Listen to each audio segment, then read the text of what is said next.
It's your weekend kickoff, because The View is live. Former Fox News anchor Gretchen Carlson is getting right into hot topics as our special guest co-host. White House war on the media. How Team Trump is demanding they keep their mouths shut. Do the American people agree?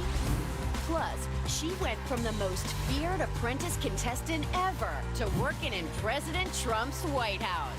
Omarosa is live on The View. And shh, Jedediah has no idea we're surprising her for her birthday with her biggest celebrity crush, who may be yours too.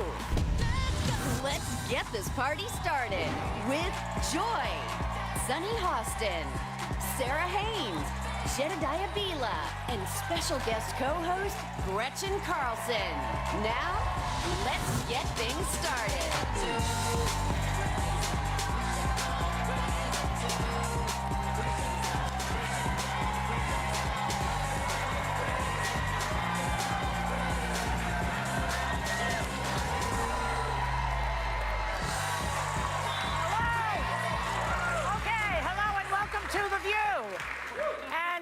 It's Friday, yes! Okay. So today, we have a special guest here today. We have, as a co-host, she's going to sit in for the whole show. Yeah. She is a former Fox News anchor, Gretchen Carlson. Yes. You know, Gretchen, I have to say that you were a hot topic here when you sued, you sued your boss, Roger Ailes, for sexual harassment. Everybody remember that story? Okay. Now, I know that you can't talk, so maybe, but that doesn't mean we can't. Maybe you could just nod yes or, you know, no, like that. Okay, I'll give you the sign language form of it. Yeah. So you're writing a book about it. Well, so I'm writing a book actually to empower all young women and young girls on this specific issue. Sort of a playbook of sorts, because there hasn't really been anything out there like, what do I do if I'm facing this at work? Right. And it's also a book about empowerment in general, for young girls and women to stand up against bullying, against anything in their life where they feel like they're being demoralized. So what's your top tip? Well, my top tip is to find out what the laws are in your particular state with regard to gathering of evidence, or just, you know, feeling empowered on the issue, because it varies from state to state. But I mean, but let's say you're in the workplace. You would know that. I was going to say it does. It does vary. And let me also say, I just think that you are incredibly brave to do what you've been doing. We're happy for you. You're incredibly brave. And I know from my experience prosecuting sexual assault cases and working on the front lines of sexual harassment, that it sticks with women. It sticks. It's demoralizing, and there's a certain amount of shame that comes with it. I just want to say that I have heard from thousands of women across this country, and it affects you in every walk of life. It's not just media. I mean, I'm talking about members of our military, and police officers, and firefighters, and Wall Street bankers, and oil rig operators, and teachers. So this is an issue that remains pervasive in our culture. What happened to me when I was a teacher? Oh, it did happen. Oh, yeah. Every woman has a story. That is how I wake up every morning now, thinking, every woman has a story. And if I can help just one of them, or a dozen of them, feel the confidence to stand up and speak up for themselves, when I was harassed as a teacher, though, it was way before, you know, Roe v. Wade. It was before everything, you know, that we have now. But, you know, so I would like to know from you ladies, like, if, let's say you're in a beauty parlor, you're a hair person, a stylist, and somebody harasses you, and you don't have the ability to, you're not a lawyer, you're not a media person, you don't, you know, how do you handle it in the moment? I mean, I would push, I'm a Brooklyn girl, as you know, so I would push back immediately and then go get myself a lawyer and hold them accountable. What would you say in the pushback? How do you do it? It depends what they do. I mean, if they say something to me, I would say, you better watch your mouth, or I'm gonna have someone. What are you gonna do, Jed? Yeah, I mean, honestly, it depends what they do or what they say. What if they were your boss? What if it's your boss? Too bad. You know, you have to. That's one thing that I have to say about this story. We both worked at Fox News together, and I don't know if people realize how brave it was. The Fox News PR team is pretty intense, and I know that you had to know that going in, that you were going to get pushback. And I saw a lot of women, you know, give you pushback. I saw fans give you pushback. I saw people who wanted to protect that brand give you pushback. And even though I didn't have that experience with Roger, I was out there saying, don't judge somebody, because if this happened to her and she's brave enough to come out and speak, she's going against a whole team of people that are out to protect a brand or protect a person, and you have to empower people. So whether you're an anchor or whether you're a hairdresser or whoever you are, if you're out there and someone is mistreating you, speak up your mind. I understand what you're saying, but I don't care if it's your boss. You're going to lose your job. You know what? Talk to other women. Stand together. It is very difficult for women to come forward, which is why I said you were so very brave, because you don't want to lose your job. And so a lot of women are willing, because they're not willing, but they have to sort of play nice. They do, and also you feel, if you're a type A personality and you're used to achieving, that you can change the situation. Yeah. So you keep fighting it harder, right? And somebody very well known said that, well, this doesn't happen to strong women. Well, guess what? I'm a strong woman. Yeah. And, you know, it happened. Anita Hill was a very strong woman. Look at the way she handled Clarence Thomas's situation. She was a strong woman and a lawyer. And we should say, though, that Roger Ailes has denied all of these allegations, although your stories is She won the lawsuit. One so how question did I have, though, case? for Gretchen, specifically... Let him deny. She won. Specifically during these times, I think as a woman, on the heels of everything you went through, when some of those audio tapes came out of President Trump speaking about grabbing women by certain parts, and then you can do that when you're in a position of power, you're a celebrity. How did you react to that, and how did that make you feel? Because I think some women have a hard time setting that aside. Yeah. Well, it was so raw for me at the time because I was going through all of this personally as well. And I think for every person out there who has children, this was an opportunity for us to have a great discussion with our kids about how we should act and treat each other in a humane way. I mean, I know I had to have this conversation with my own children, and I hope that every other parent out there did the same thing. You know, listen, we can't treat people with disrespect. And the most important thing for me is raising our kids up in a new generation to respect one another. I often said, I work more for my son than I do for my daughter, because I want him to treat his female colleagues in 10 years when he gets into the workforce in the same way in which he looks and respects his mama. Yeah, but you know what they say, the fish stinks from the head. Well, the culture of an organization often comes from the top down, and a big part of sexual harassment, remark, Joy, right? is enablers.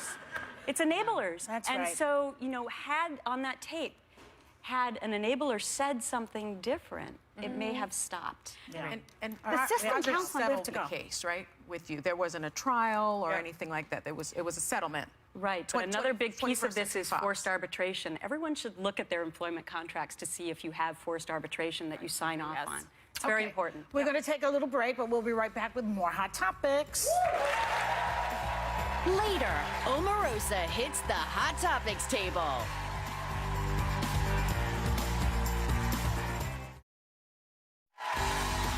Still ahead, Omarosa hits the table to talk about going from the Apprentice boardroom to Donald Trump's White House. And Jedediah's gonna lose it when she gets a surprise birthday visit from her biggest celebrity crush.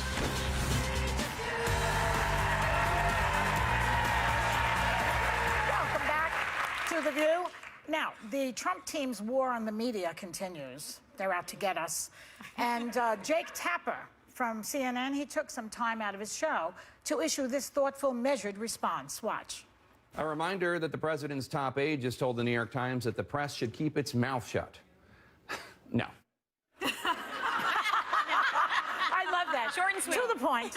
Apparently, Steve Bannon, who is working with Trump, is his advisor, says that the press should keep its mouth shut. Yeah. Okay. And listen. Now, keep its mouth shut let me and just say listen. this. If our president ever gets around to reading the Constitution, he'll see that freedom of speech is the very First Amendment. It's the first one. It's not number 2 or 3 or 4 or 5. It's not 19. It's numero uno, okay? And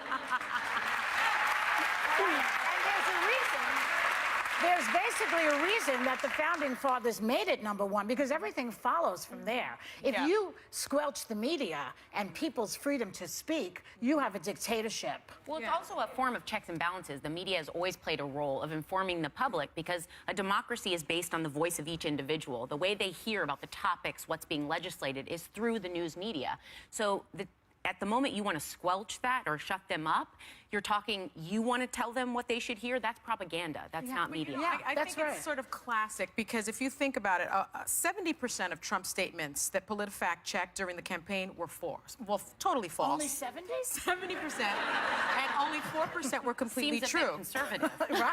And 11% were mostly true. And this is a book out of a lawyer's playbook, right? A play out of a lawyer's playbook, rather. Because when the facts aren't on your side, you attack the fact giver. It's called cross-examination. And so you immediately start testing the person that is speaking. So you start saying, they're dishonest. They were a liar. But didn't you lie about this? Didn't you lie about that? That is what the Trump administration, I think, is doing. They're attacking the credibility. I say that I think that this is not the first time this has happened. So there was a communications director for President Obama in 2009, Anita Dunn, who also said that the media was going to be the opposition, at least certain parts of it. So we have heard this before, but I really think that this is an introspective Can I interrupt you? Yeah. There's always opposition to the media from the White House. That I've lived long enough to see that. I've never heard anybody say, shut up. Never. But he's responding. And I agree with that. No. He's responding to frustration, I think. He's responding to frustration. There's a whole segment of the country that has been watching 8 years of an Obama presidency where a lot of those things that President Obama and his administration did were not challenged by the media. And the media looked like examples. Really, IRS targeting conservative groups, Benghazi, a whole story about blaming a YouTube video, Barack Obama coming out and saying, if you like your doctor or your health care plan, you can keep your doctor and your health care plan. This is the affordable. All covered by the media. That healthcare law was pushed through by deceit. They lied to people. They said, if you like your plan, your doctor, you can keep it, and your costs are going to go down. And that's how they got public support for that law, and that's why that law passed. They deceived people. Where was the media asking those questions? They did, I think. They didn't. Yes, they didn't. I heard it. It was a very small... And I heard a lot about Benghazi. The bottom line is... Benghazi. I was sick of it after a while. But I think that this is a time for the media they dropped to the be investigation on Benghazi now. What happened to all of the investigations? They proved that they lied. They won. They did. They proved it. For hours and hours and hours in front of the saw her committee. emails. You proved One at she a lied. time. One important thing is I do think that this is a time for the media to be introspective because you cannot make a mistake right now. He's going to tweet it out, right? So I think it's very important for the media to double check. Look, we're talking so much about fake news these days. Let's get back to the way in which we used to do journalism, which was to have 2 sources for every story. And they do. But let's we've moved that far from that. I completely disagree. Journalists are on the front lines just like lawyers are on the front lines, Gretchen, and I think that we are doing our jobs. And we're doing it well. The last time I saw the media, and I'm not talking about everybody. There are good people out there. There are good journalists out there doing their job. I remember in 2008, you had a team of journalists land in Wasilla, Alaska to find, they were digging for stuff on Sarah Palin. You had plenty of stuff that was out in the open on President Obama that demanded questioning.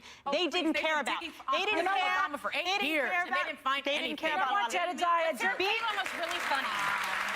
Before we go, you have to be careful that Steve Bannon doesn't tell you to shut up, too. Well, he can tell me to shut up. I'm going to keep talking. She was That's included fine. in that. Of course we are. I'm going to keep talking, but that's not the point. The point is that I understand the anger of the people who are saying there has been an injustice here. The media has been a right arm of the Democratic Party, and we don't like it. He says that the media is the opposition to the White House. I say that the truth is the opposition if to the the media White House is allied with one because of the party lying that's been going on. We have to go. We'll be right back. We have to go.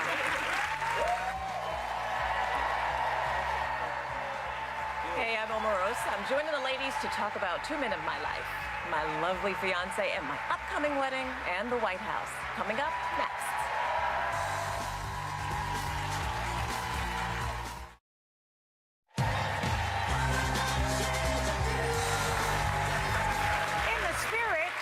The no-gag rule on The View, we don't have one. Our next guest is actually working for the Trump administration. America first met Omarosa as the supervillain of the first season of The Apprentice, and now she's working for him again as assistant to the... No, you never heard that, Omarosa? Not supervillain. Oh, just that's villain. Like okay. That's big screen stuff. Now she's I like working as the Director of Communications for the Office of Public Liaison. Please welcome Omarosa. So, my dear, you look very good. Thanks, Joy. You look very nice. We're in red today. So you're working for the Donald. Well, this is my first time back in 13 years. Oh, wow. I was here on the first season of The Apprentice. It's good to be back. And my mentor, and who I call the legend of TV, Barbara Walters, was here when I last was here, and it was an honor to be here. That's right. So you're working in the White House with the president. What exactly are you doing? And do you genuflect in the morning? That's what I want to know. Say that again. Do you What are you doing for him? So I am Director of Communications for the Office of Public Liaison. And really, we are the face, the coordination between the different groups that want to have a voice and to inform the policy that's happening with this administration. And so I'm honored to serve all of the different groups who want to engage with this administration. In fact, right now, I'm planning our Black History Month program, and it's going to be extravagant. Oh.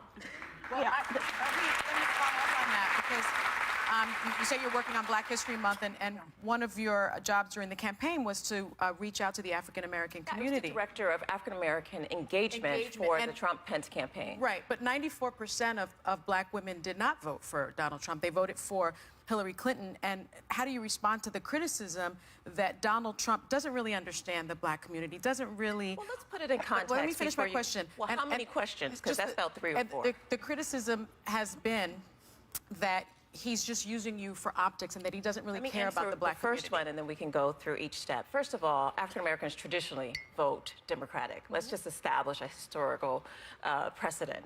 They vote for the Democrat 94, 95%. So that's no different. But Donald Trump got 13% of the African American vote. He doubled what Romney got.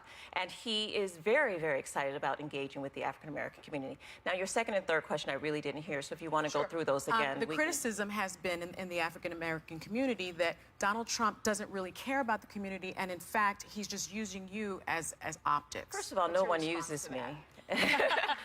No one uses me. First and foremost, let me just tell you a little bit about myself, and then you can understand how I got where I am.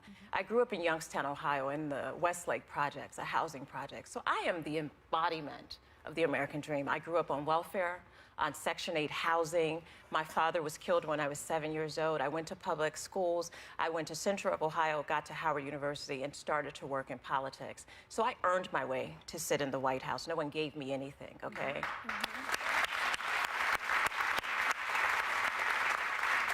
And I think that when you start talking about the African American community, you know, the last administration decided not to aggressively do African American outreach. They felt that if they helped all Americans, then the Black community would be helped. And that, you know, that really isn't the approach that we're taking.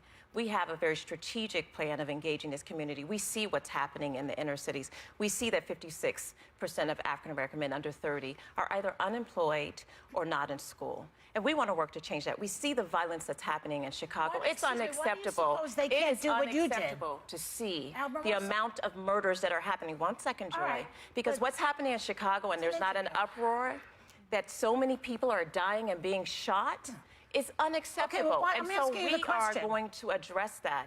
And this president already this week tweeted about Chicago. He talked about wanting to bring I want him to do anything there is to do to make sure that no family goes through what my family went through. My brother was murdered not even 5 years ago, shot dead in his own home. When I see these families in Chicago, 700 or 800 families had to go through what my family went through. I had to sit in the courtroom with the man that murdered my brother. This is more than just politics. For me, Joy, this is my passion. I understand what you're saying. I'm questioning, why do you think you were able to make it and all these other people could not? You know, that's a bigger question than for a 3-minute segment. Does racism have anything to do with it, for instance? And there are a lot of historical things that has happened that other people could answer. I'm going to tell you about my life and my experience. Why do you think President I was Trump, able to make it. One second, Gretchen. I was able to make it because my mother made sure that we were in the church, that Christ was the head of our lives, that education was at the top of every single thing that we did. I think and it's quite common amongst the Black community. Trouble and out of the street. Yes. And that's why I made it. I can't speak because we're not all a monolith. The African American community is so diverse.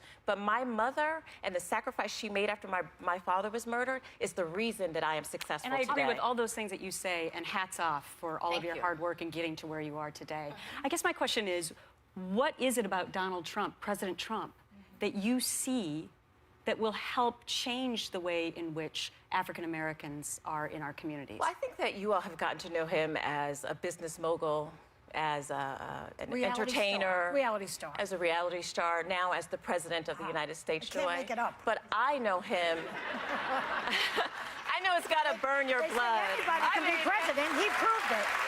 It's got to be really Joy, I know it's got to be really, really hard after, you know, the last year and a half of all the things that you said about Donald to see him sitting in the Oval Office. I know it's got to be hard for you, but I have to tell you that I know him. It kills me, as a matter of fact. And I know it And he does. loves that. But here's the great thing. You all know him as the president. I know him as a friend. I know his heart. I know the things that he's seen has never been reported on and probably folks won't ever So we talk shouldn't about. listen to what he says? I'm talking about my experience, Joy. Yeah. You can listen to what you want. You have decided to continue to hit him and hit him and hit him and not even give him a chance in his first I'm week. waiting for him But to I will say apologize. this. I want to ask you, though. You want who? I'm waiting for him to apologize for all the things he said about You? No, not to me, not to me, to just wanna- I veterans, just to wanna John say- McCain, no, to the disabled. handicapped, the disabled.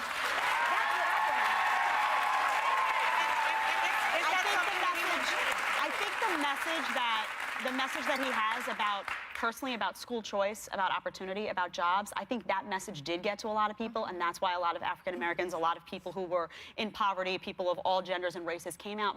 My issue is that African-Americans did not come out for Donald they Trump. came out more than they had for Republicans in the past, and that They means something. did, and you have to give some credit to that, But Sonny. I think- But you I know, think we also the have to problem- move from campaign now. He's the president. Right, We're no but longer here's the- campaigning, here's my so question those for you. same lines don't How work. do you We have bring to those? go. How do you bring the people in who are saying, you know what, no matter what, we're doomed, who are refusing to listen to the fact that a lot of these programs, in my opinion, will bring opportunity? How do you make those people who aren't Answer inclined that to when listen we come back? to listen? Omarosa, When we're we come going back. to commercial. When we come back, she can answer your question.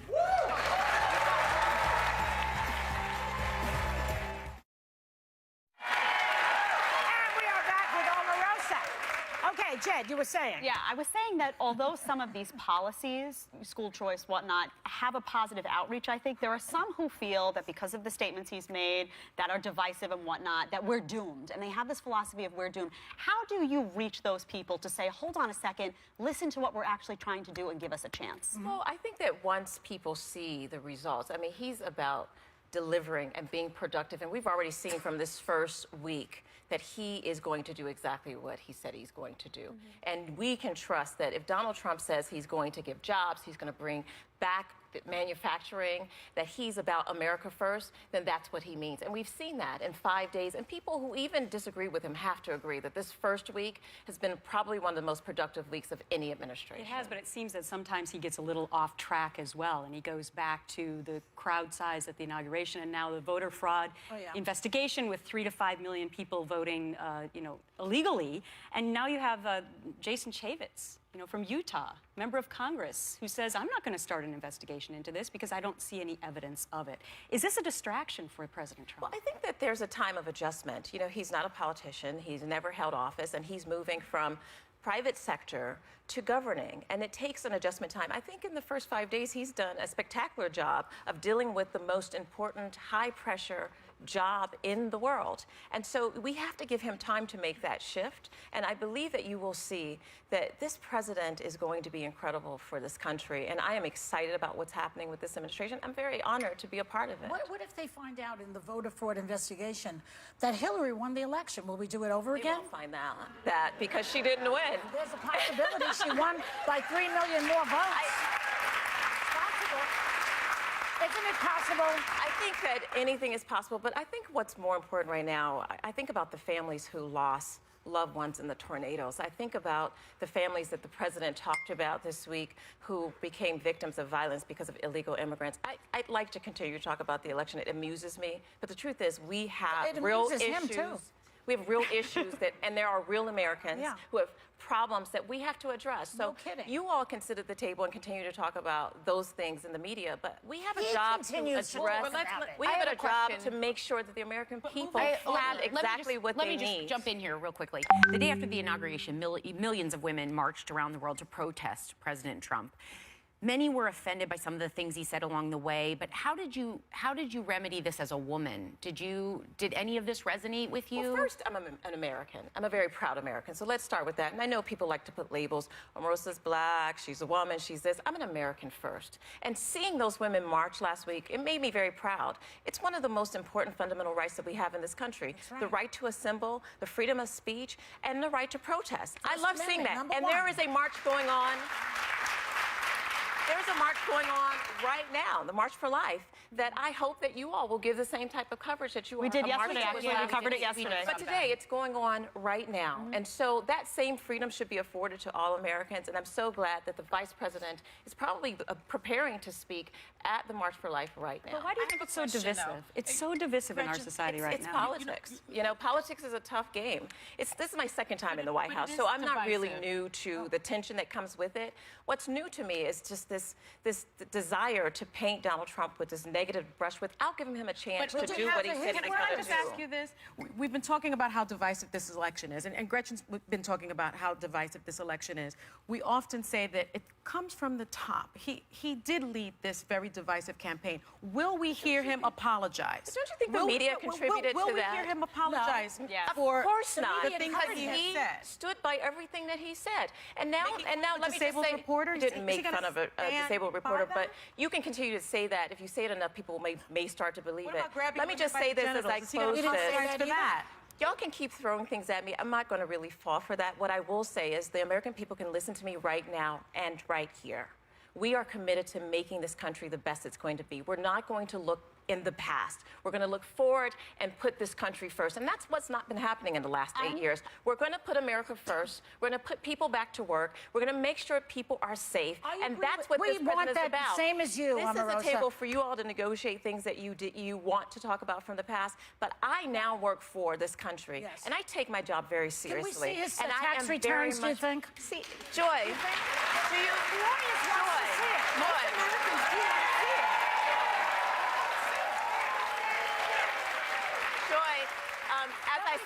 Joy, as I see we only have 1 minute left. My handsome fiance traveled all the way here from Jacksonville, Florida, Most and he is Americans wanna in see the his audience. tax returns. Girl, I'm talking about my man. He may want He is to in the see his audience. tax No, boo. I'm talking about my man. We're getting married. I'm so glad that he's here. He's a Democrat. I'm a Republican. We get along He may just want to see fine. his tax returns. You want to see his tax returns?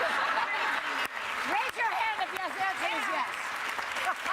I just want to know if you're going to take his last name. Oh, of course, he's my husband. He's going to be my husband in April.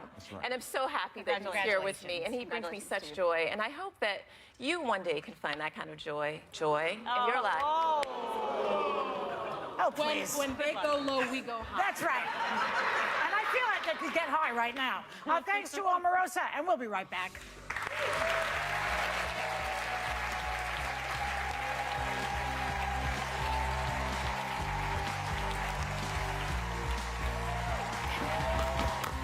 Shh. Jedediah has no idea that her favorite celebrity crush is here to surprise her for her birthday. You don't want to miss this moment. Stay tuned.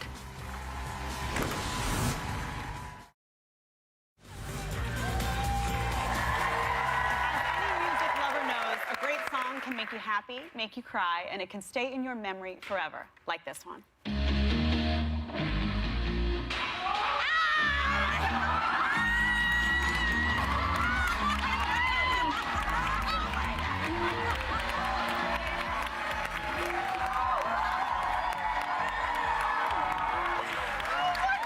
I'm gonna cry, oh my God. Oh my God. Oh my God. Hey there. How are you? I'm freaking out. Oh my gosh!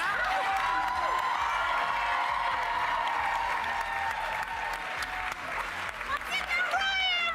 Oh my God!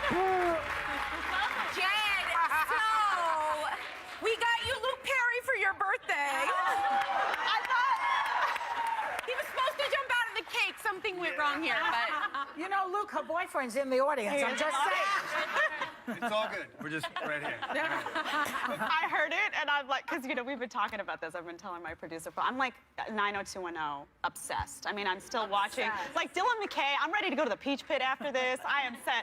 And I was something with this segment was weird, and I was asking a lot of questions, and I was like, something's up. Look at that. Do you remember that?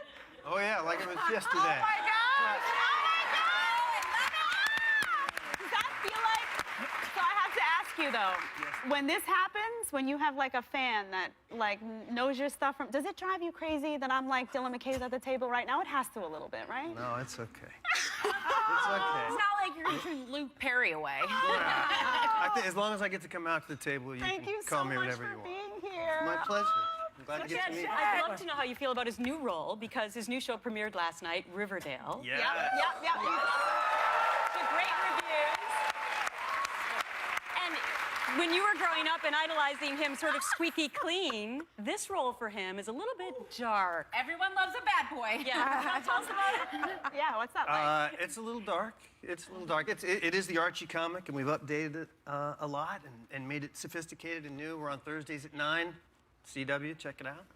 And thank you. We have all the characters from the original Archie. We have Betty, Veronica, Oh, yeah. Jughead, of course, Archie. I always like Veronica best. Yeah, we got a lot. Well, yeah, it used to be Brenda or Kelly. Now it's Veronica or Betty. It's always Brenda and Kelly. It's always something like that. Do you like playing dark? Because Dylan was dark. You know, do you like? Are you dark? What do you like in real life? Oh my gosh, Jen. Down girl.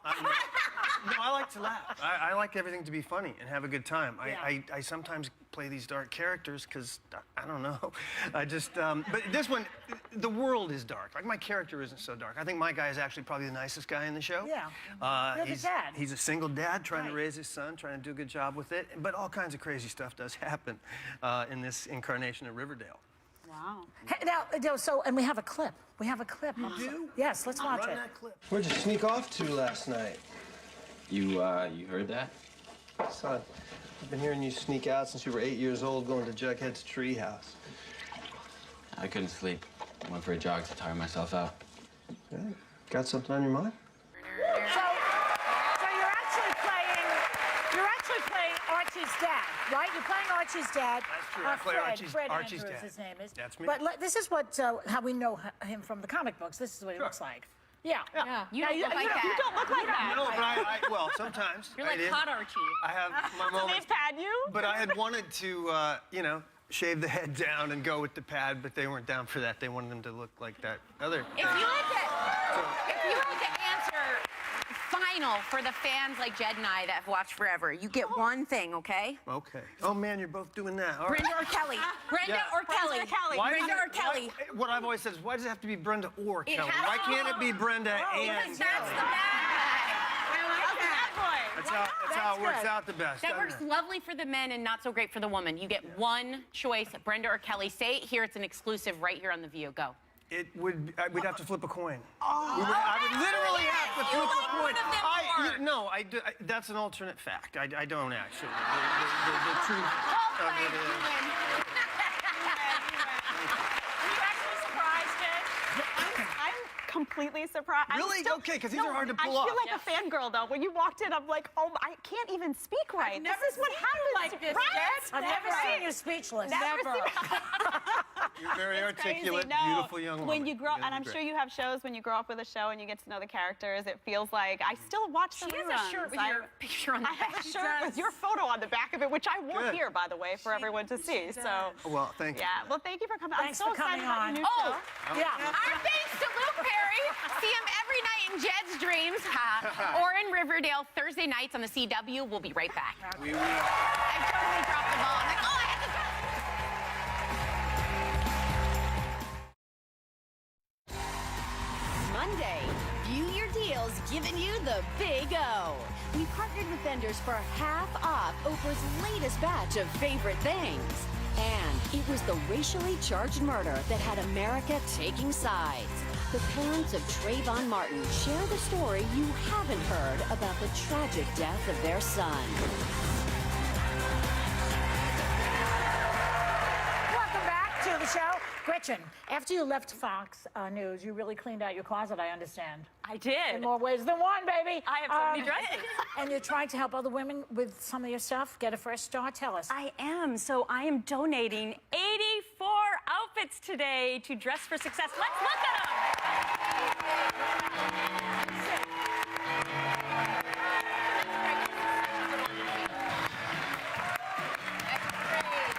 All right, Very nice. Sunny said she wants to try some of these on. No, she's got her All own of these are clothes. going to Dress for Success Yeah, in its great. 20th year. They've helped 1 million women empower themselves.